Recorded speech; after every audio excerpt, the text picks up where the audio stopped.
Glad to have you join us again. This is still the press reaching you live from the nation's capital, Abuja. We've now been joined by a guest, but he's not so a guest, Joshua Imarayi, an in-house analyst. You're welcome to the studio. Thank you for having me. Welcome to the program this morning. I appreciate it. I'm doing fine. How are you today? Fine by God's grace. I'm sure you... Being optimistic.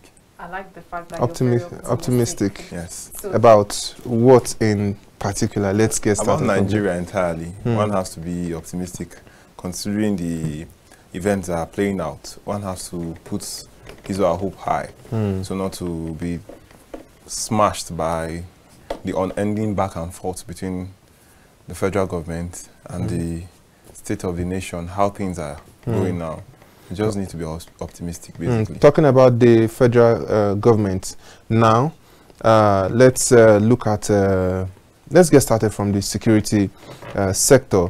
Let's look at how well the new administration, I think it's still safe to say the new administration right now, how well they have been able to handle the insecurity situation in Nigeria. If we look at some of the headlines this morning, the abduction of some Zamfara students, where Amnesty International has called for a rejig in the security architecture, and President Tinubu also giving a standing order in terms of the security operatives to go and rescue the abductees. Now, this is not different from what we saw during the President Muhammadu Buhari's administration, whereby abductions are carried out and there are orders upon orders upon orders upon orders. Do you see any difference this time around compared to where we are coming from, what we have been through? Well, I will start like this. My thoughts and well wishes are with those who have been abducted and the parents of those who experience this abduction. The thing is, this is one of many of the standing orders that they've given, and it's not anything different from what they've been saying in the past. It all shows that the federal government is yet to learn. That's those who are at the helms of power now, they are yet to learn from previous experience. Because, as the saying goes, one should not learn from his or her own experience, learn from others. It shows they are not ready. Because they've been doing this in the conventional way. They came, they met the same security architecture. What did they do? They just changed the service chiefs, and nothing changed. Because if anything changed, we would not see this kind of attack coming. And it's actually undermining the right of the girl child. I must state unequivocally that girl children now, they are now choosing between their life and attending school. Now, talking about girl child, I don't know why it seems not much is being talked about it. If we look at these mass abductions, if we look at most of the coordinated kidnaps, student kidnaps, bulk of it is usually the female students, is usually the females. Do you think there is a reason why special attention is being paid to abducting the female? Because if we look at the Chibok girls, if we look at the kidnappings in Kaduna, in Kaduna, in southern Kaduna, the Kaduna schools, if we look at the College of Education that was raided in Kaduna, all females. Do you think there's a reason why these attacks are targeted at the females, or is it just down to the idea of that they are kind of weak and won't be able to put up much much defense? Well, before you apologies, I wanted us to take a call before you respond to that, but let's go. Well, it is not alien to us that these criminals who are responsible for this abduction are trying to force down their ideologies into our throat. And as an entity, the Nigerian nation is a state and would not take that from miscreants like that. Because daily we are seeing them attacking one set of persons. They are trying to force down this ideology of they don't want the girls to be in school. And this is Nigeria. Everyone has an equal right to go to school, to get learned. So they have no right to do whatever they are doing. And for a fact that this whole thing is being coordinated shows some kind of organization in their criminal enterprise. Talking about coordination, but a minute. Hello, good morning. Good morning. Good, good morning. Good morning.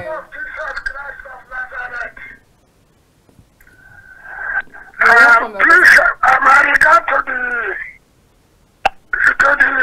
analyst. I'm Adeniyi from Jos. All right, Elder Zion, please join the conversation. Thank you very much. We are still talking about the security situation in Nigeria, Yes. which tends to be going worse. You see, I don't understand. We have more than 1 million people who are holding us as security people in this country. And yet, for those things that are established are going on.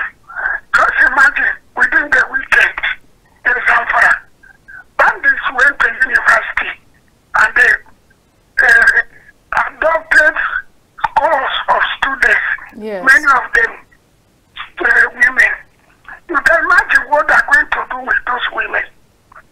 See, and the worst is that the news has it that the security personnel, they were alerted, they were told, and they didn't do anything.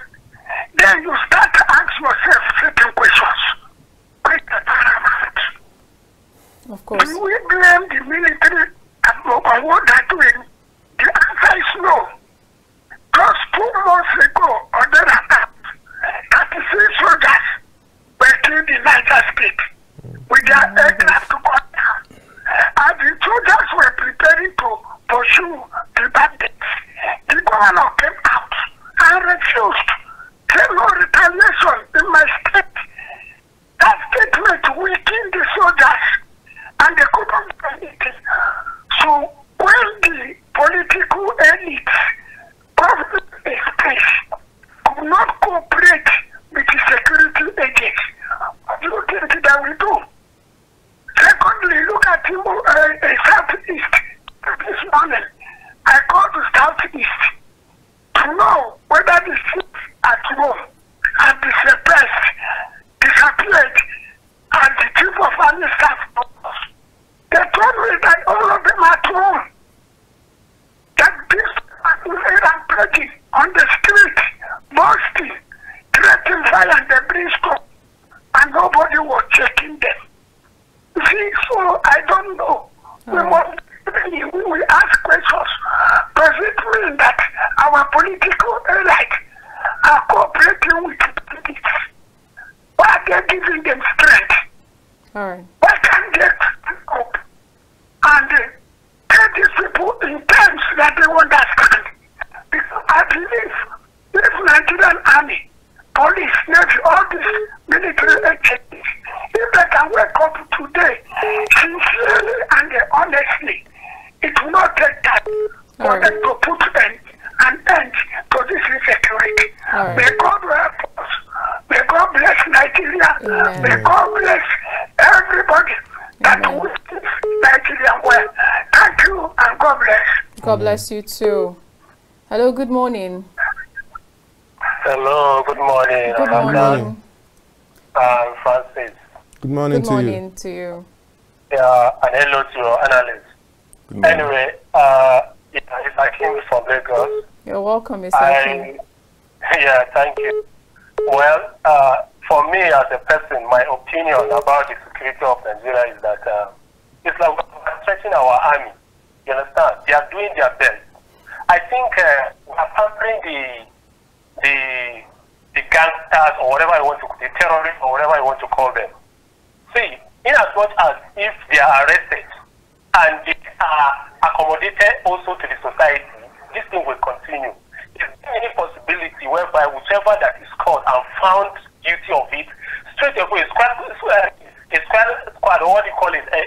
I mean, a kind of assassination, kill them. See, let me tell you, when they are caught and killed immediately, I'm telling you to send a message to anyone that is going to fall into it, they will think twice before going in. Gradually, it will go down.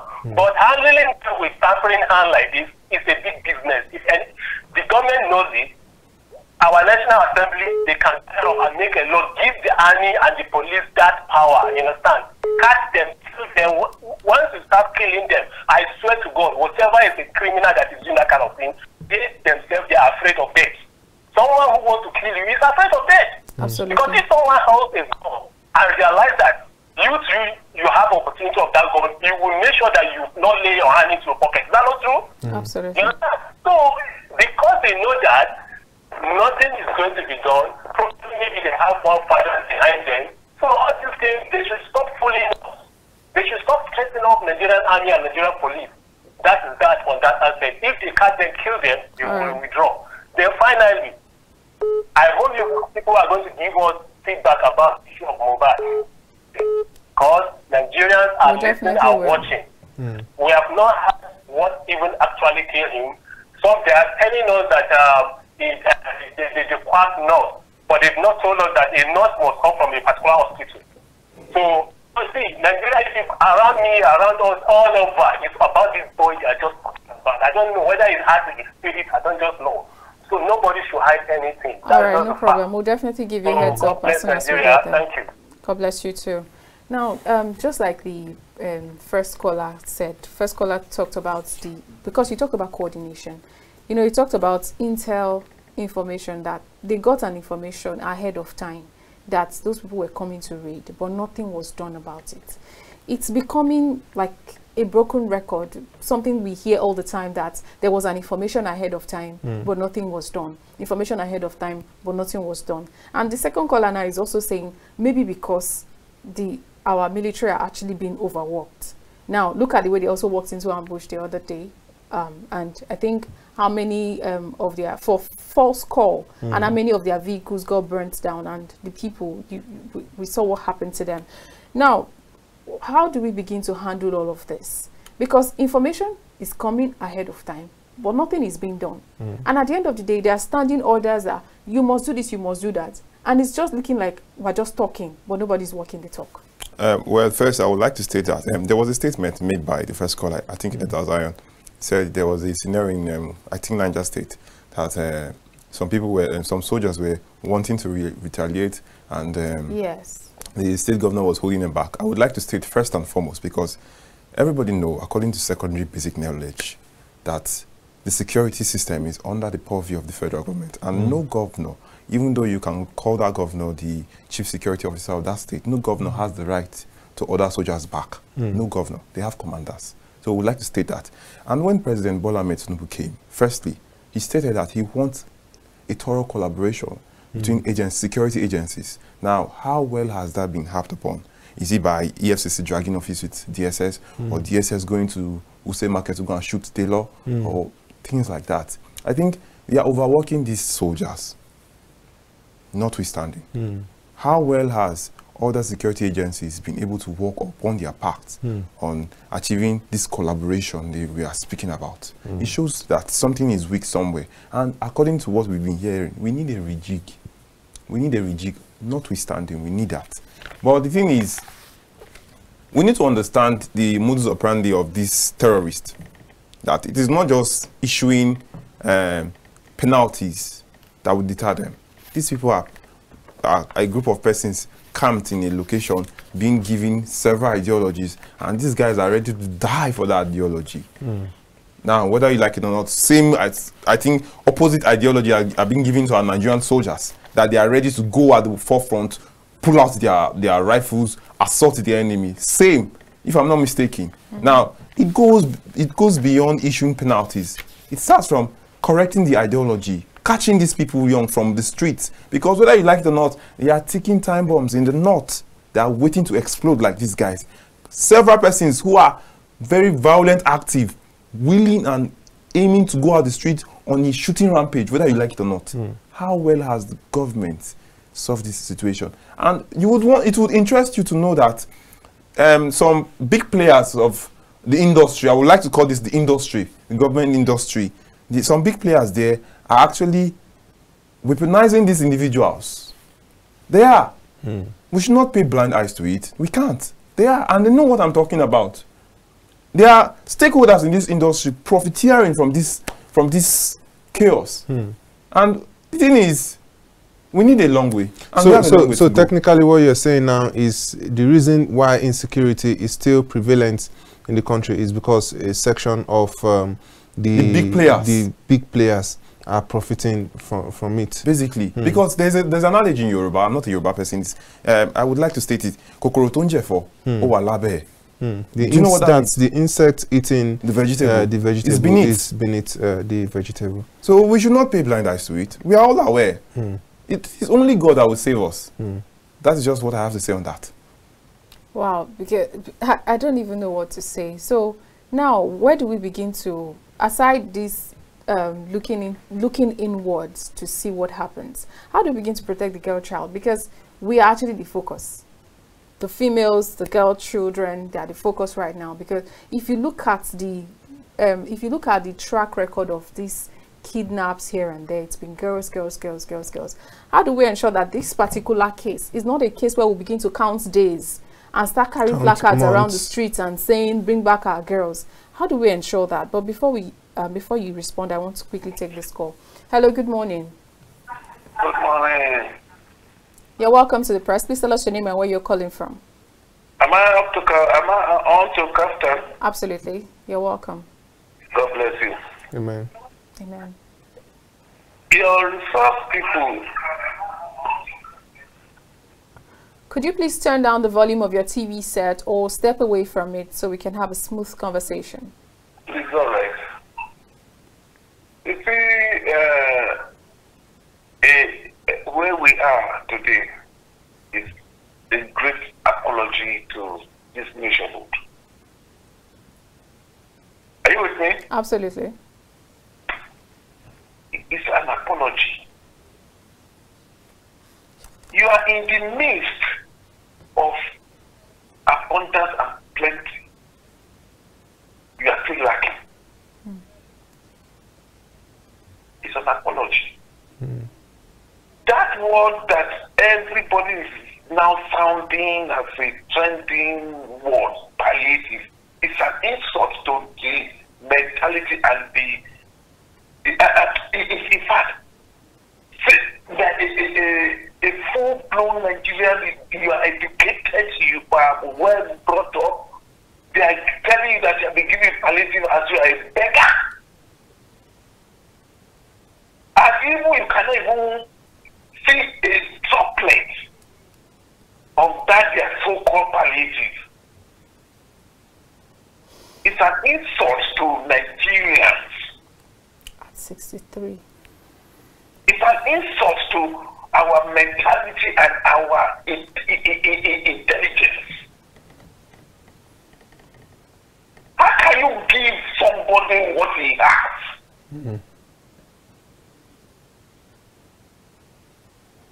And it is not even forthcoming to the targeted, in quotes, people that are downtrodden.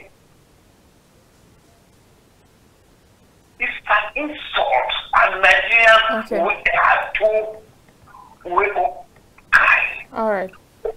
We are too tolerant. Please, we'd like you to round up your thoughts. No, in short, I'm just pissed off. We understand. Hi. All right, thank you very much for that contribution. I appreciate it. God bless you. God bless your day. God bless you too.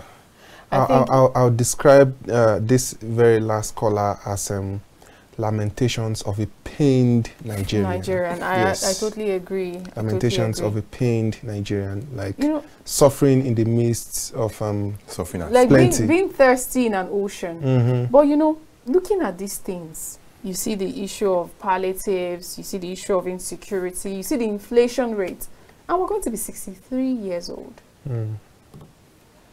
I don't know, what do you make of this, our 63 years of independence and still looking like what? Very, very dependent. It is pointing to the fact that we are still immature. Because At 63. yes, even I don't want to call us a fool at 63, which we are not. But I would not close my eyes to the fact that these individuals are fooling us. Let me state, there was a video I watched on social media this morning of a hen sitting on her eggs, and the person tried reaching for the egg under the hen. The hen got angry, drew back the egg back under her wings. And do you know what this person did? Opened his or her arms to grains, and that person gave that hen the grain, and the hen ate the grain, and the guy reached for the egg this time, took it successfully. That is the state of Nigeria to you, being offered crumbs.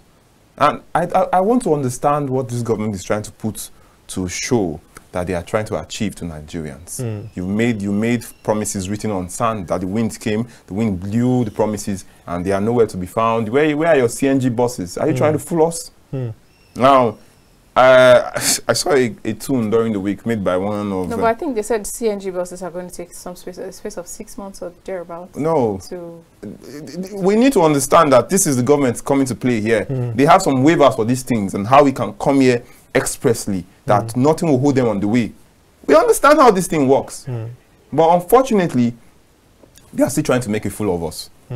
Well, I would not oppose the NLC going on a strike. And even the